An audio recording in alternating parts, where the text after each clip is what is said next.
Hi everybody, my name is Dave. I run Buffalo in 360, a small business based in Buffalo, New York that provides 360-degree live stream, video, photo, and virtual tours to my community here. I'm definitely not much of a YouTuber. I'm definitely not much of a video or content creator. Today, I'm going to talk about the platform that my business is built on, the LabPano Pilot One 360-degree camera. What I'm going to talk about today is the newly released enhanced edition version, and so we're going to discuss that a little bit throughout the course of this video. I'm a customer of LabPano. I bought the camera from them back in May at the beginning of the coronavirus shutdown here in the United States.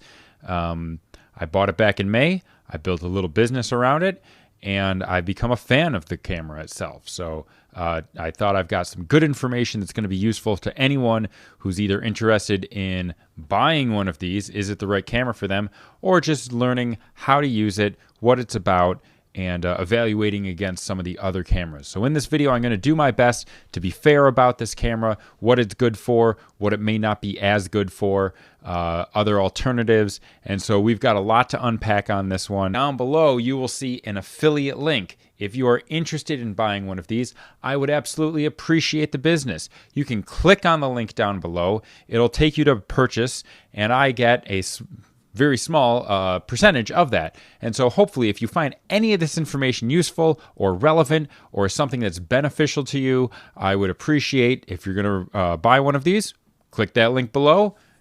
Keeps me up and running. That would be excellent. And I hope you enjoyed the information that I've got coming in on the rest of this video.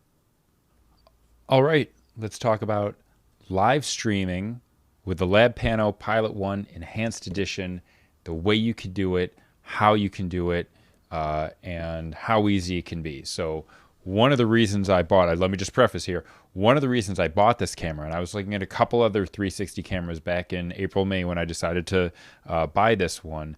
I was looking at a couple of other cameras, and live streaming I knew was something I wanted to be a part of. 360-degree live streaming I knew could be a clever way to do new types of business, sort of groundbreaking. There's not a lot of people doing it yet. And so I thought by staying on top of technology, I'd be able to come up with a business plan that worked pretty well. So I want you to follow along and see what you think, and I'll show you all the cool tricks and stuff that I've learned. So again, part of what I wanted to do, part of the reason I bought this is that I wanted live streaming.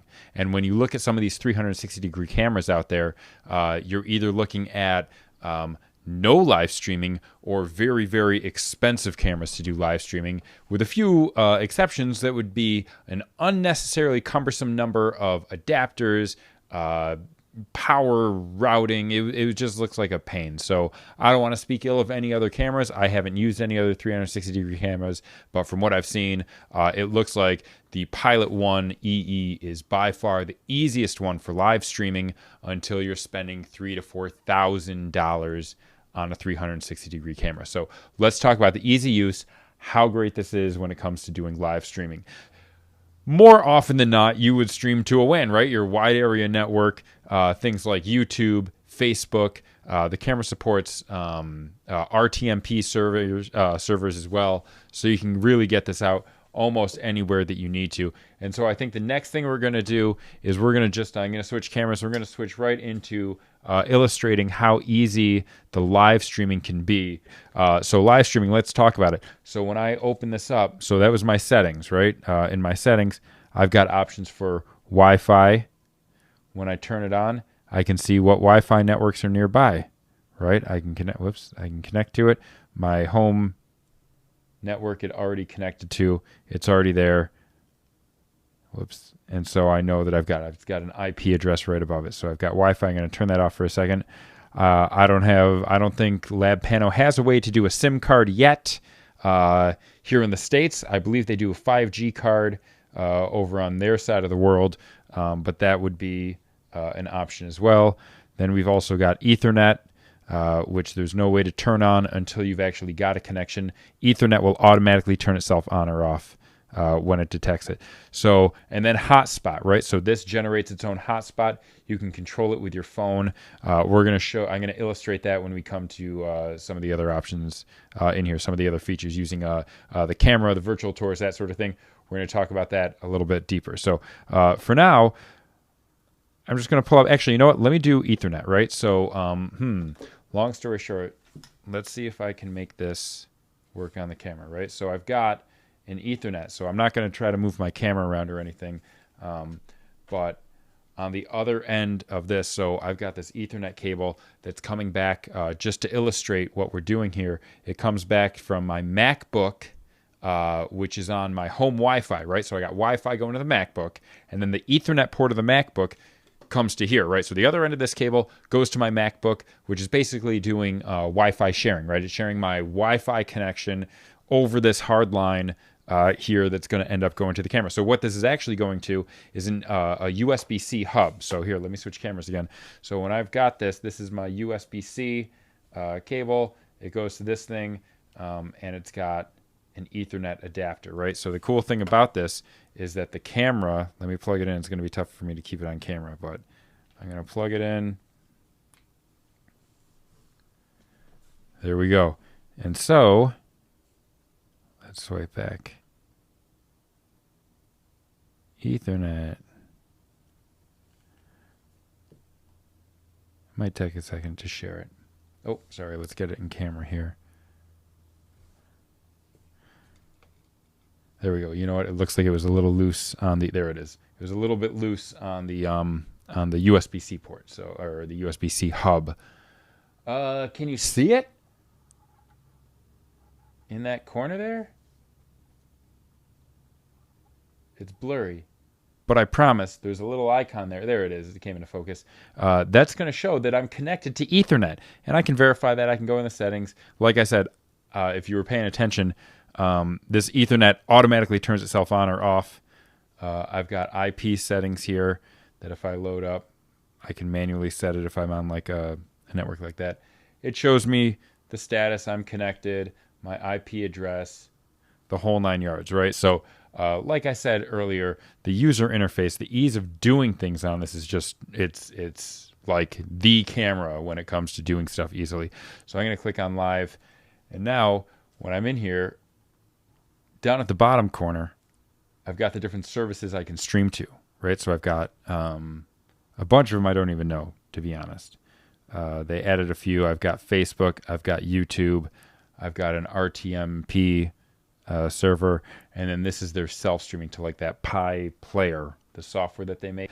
Now I'm all set, right? I've got, I'm streaming to Facebook. I set my image stabilization. I set my my ISO, my exposure value, and my stitch focus, and now I'm ready to go live. So look at this. I hit it. It's got like a default text there. I wonder if it's going to focus. Basically says something like, I'm using Pilot One to live stream in 360 degrees. I can type whatever I want. Hey, did I mention this is a touchscreen, right? So you can just type it right in. I'm just going to do test. Okay, I'm going to set my privacy to just myself. I don't need everyone to see this, but to self. And I can choose the definition, like the quality of the video. Without further ado, let's hit start live. And did you hear that ding? Ding means good. I'm going to try to zoom in. On the top, it'll show you your upload speeds. Right now I've got 7 to 8. It's kind of in between. So right now I'm broadcasting, right? I'm sending out a 360 stream. We're going to verify that in just a minute. It shows me, it looks like I'm getting HD stream. My internet, like I said, my internet here isn't over the top, so I don't get 4K live stream.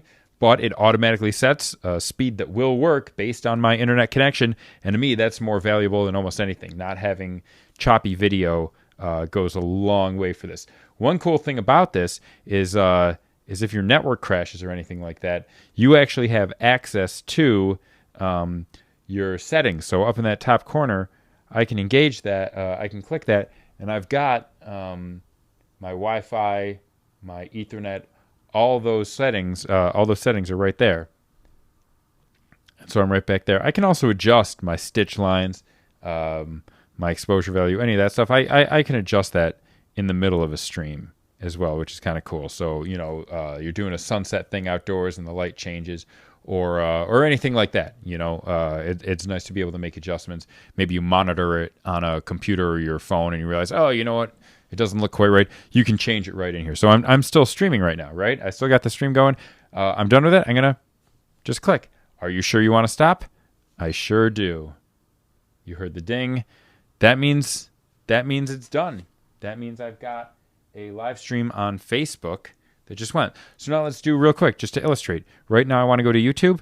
I'm just going to slide it over to YouTube. And I guess I didn't mention it before. Oh, just like before, I've got my image settings and I've got my pilot steady. Oh, the other thing I didn't mention with the orientation would be you have options for fixed or follows camera.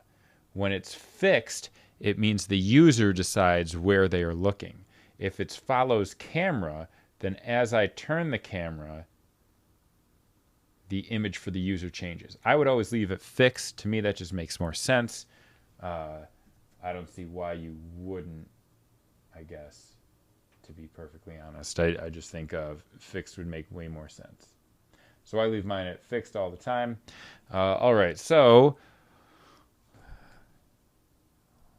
I'm all set. I've got my YouTube set up. When I click live, the same sort of thing. It's got this, default text. I'm streaming with a LabPano Pilot One test.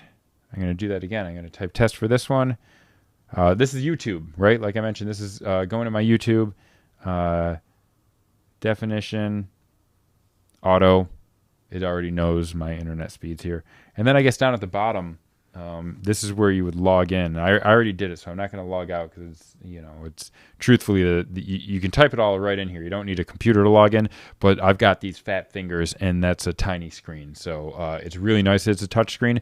It usually just takes me a couple of tries. Unfortunately, I don't see any kind of workaround short of using your phone, which we will discuss in just a minute because that's a really cool workaround for almost everything on this camera, right? Anyway, I'm going to cancel that because I don't want to log out. I'm going to stick with what I got here. I click start live, and it's going to dun dun dun start live. It's going to ding in a minute. There it is, ding. Pretty rad, right? So now I'm streaming to YouTube, just like that. I mean, that's it. Now I'm streaming to YouTube. I was literally doing it with one hand. Now I'm streaming to YouTube. So talk about ease of use.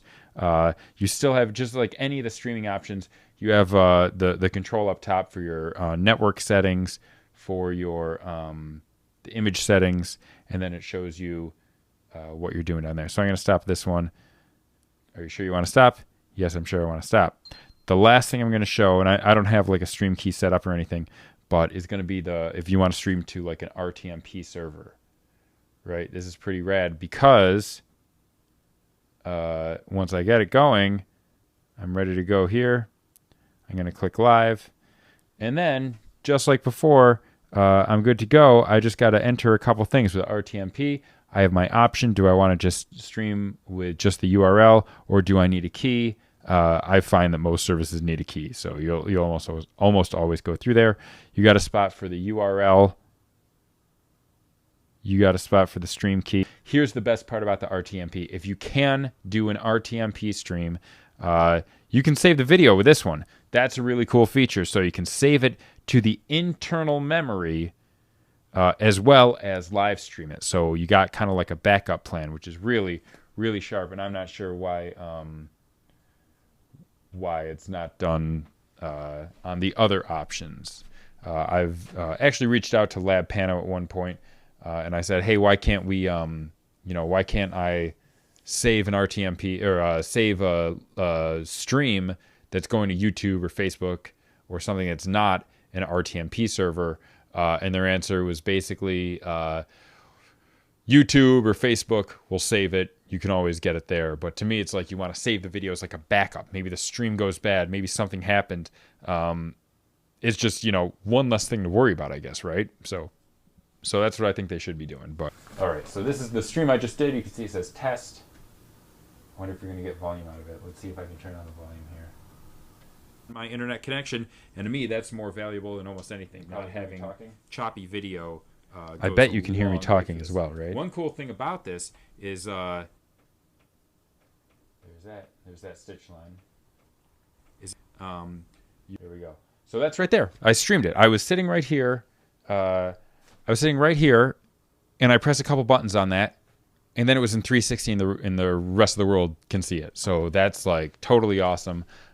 Really impressive how easy it is, and how quick you can get a stream up and running with this thing.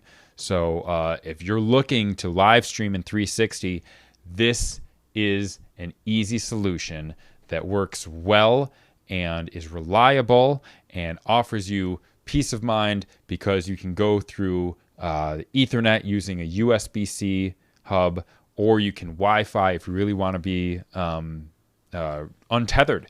And in fact, we're going to jump into audio and untethered audio in a few minutes.